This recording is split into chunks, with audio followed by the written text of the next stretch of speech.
அப்படின்னு சொல்லிட்டு அப்போ தான் ரொம்ப ஒரு பூம் இருந்துச்சு. மோஸ்ட்டாக இவங்க வந்துட்டு ஸ்லெட் டாக்ஸாக யூஸ் பண்ணுவாங்க. ஸ்லெட்னா இப்போ மாட்டு வண்டி மாதிரி டாக்ஸை வச்சு வண்டி இருக்கும் அங்கெல்லாம். இவங்க வந்துட்டு இந்த ஃபர்வே வந்து மேலே தண்ணி ஊற்றினா கூட வலிஞ்சு ஓடிடும், உள்ளே இறங்காது.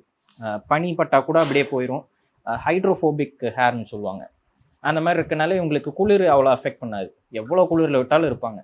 ஸோ ஐஸ் லெட்டு கட்டிட்டு ஒரு 10 மோஸ்ட்டாக 10 டாக்ஸ் மினிமம் இருக்க மாதிரி டீம் மாதிரி இருக்கும். ஒரு லீட் டாக் இருக்கும். அந்த மாதிரி ஸ்லெட்ஸ் கட்டி ஐஸில் ட்ராவல் பண்ணுறதுக்கு யூஸ் பண்ணுவாங்க.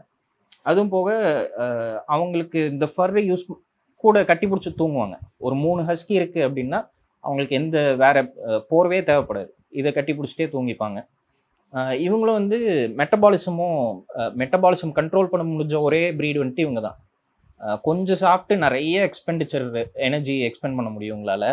அதே நேரத்தில் நிறைய சாப்பிட்டு எனர்ஜி ஸ்டோரும் பண்ண முடியும். இந்த கரடிலாம் பண்ணுற மாதிரி பண்ணுவாங்க இவங்க.